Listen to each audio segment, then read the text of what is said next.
কোরআন শরীফ আল্লাহ বলছে কুলু ওয়া তামাত্তাউ কালিলান ইন্নাকুম মুজরিমুন।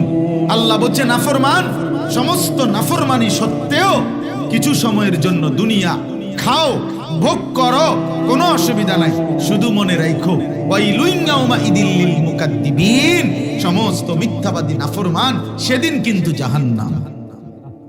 আজকে খাও, ভাত খানা আটকাইতাম না, খাও, নামাজ পড়ো নাই, অসুবিধা নাই, খাও, ফজরের নামাজ পড়ো নাই, নাস্তা খাইতে বসছো, ঠিক আছে, বেঈমান, খাও, খানা আটকাবো না, খানা আমি কুত্তারেও খাওয়াই,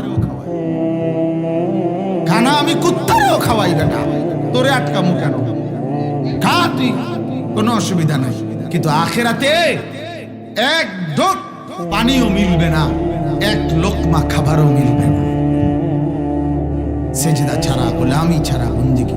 দুনিয়া এমনি মিলে যায়। কাফের, বেঈমান, আস্তিক, নাস্তিক, ইমানদার, নাফরমান